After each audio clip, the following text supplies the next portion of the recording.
मैसूर के बारे में। वीडियो में आगे बढ़ने से पहले बता दें कि ये शहर कर्नाटक राज्य के दक्षिण में बसा एक बहुत ही खूबसूरत शहर है।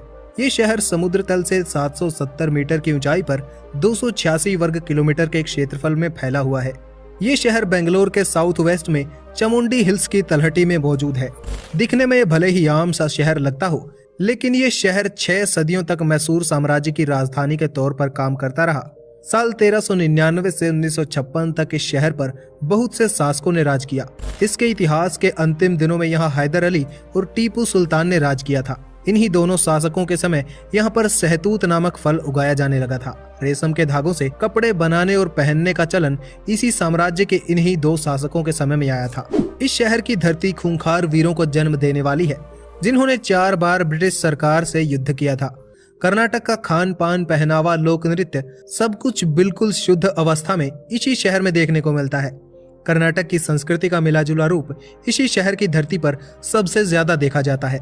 2011 की जनगणना के अनुसार लगभग 1 मिलियन के आसपास की जनसंख्या इस शहर में पाई जाती है, जो इसे जनसंख्या के मामले में कर्नाटक का तीसरा सबसे अधिक जनसंख्या वाला शहर बनाता है। 2018 में एक स्टडी की गई थी, जिसके डेटा के अकॉर्डिंग इस शहर में 1000 पुरुषों पर 1000 महिलाएं पाई जाती हैं, जो समाज में महिलाओं की स्थिति को काफी अच्छा दर्शाता है। इस शहर की कुल जनसंख्या में से 84% जनसंख्या पढ़ी लिखी है। वहीं शहर की जनसंख्या में 73% आबादी में हिंदू, 22% आबादी में मुस्लिम और बाकी बची आबादी में क्रिश्चियन, जैन और अन्य छोटे धर्मों के लोग पाए जाते हैं। इस शहर का इंफ्रास्ट्रक्चर मेट्रो सिटीज को टक्कर देता है। नॉन मेट्रो सिटीज के इंफ्रास्ट्रक्चर इंडेक्स में ये शहर टॉप पर आता है।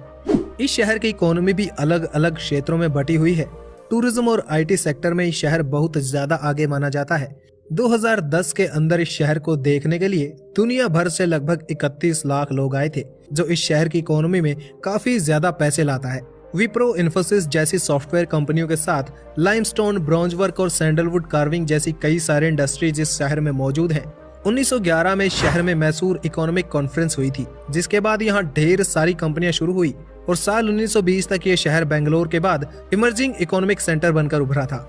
इस शहर में बेलागोला, बेलावाड़ी, हेबल और होट गली 4 मेजर इंडस्ट्रियल एरियाज हैं, जिनमें इस शहर के अंदर ढेर सारी मैन्युफैक्चरिंग और प्रोसेसिंग फैसिलिटीज मौजूद हैं। इसके अलावा नंजनगढ़ भी यहाँ का एक बहुत बड़ा इंडस्ट्रियल एरिया है, जो मैसूर के सैटेलाइट इंडस्ट्रियल एरिया के तौर पर काम करता है। यहाँ पर AT&S, नेस्ले, जुबिलेंट और TVS जैसी कंपनियों के बिजनेसेस मौजूद हैं। इतने सारे बिजनेसेस को सपोर्ट करने के लिए यहाँ ढेर सारे रोड्स भी बनाए गए हैं। नेशनल हाईवे नंबर 212 इसी शहर से होकर गुजरता है, जो भारत में तमिलनाडु और केरल के अंदर जाता है, जो इसके बाद केरल और तमिलनाडु में प्रवेश करता है। इस शहर में आपको चंडीगढ़ की तरह पब्लिक बाइसिकल सर्विस भी देखने को मिल जाएगी, जो आसपास के क्षेत्र में पर्यावरण को ध्यान में रखते हुए ट्रैवल करने में और शहर के प्रदूषण को कुछ हद तक नियंत्रित करने में मदद करता है। इस शहर में 1882 में बनी रेलवे लाइंस भी मौजूद है।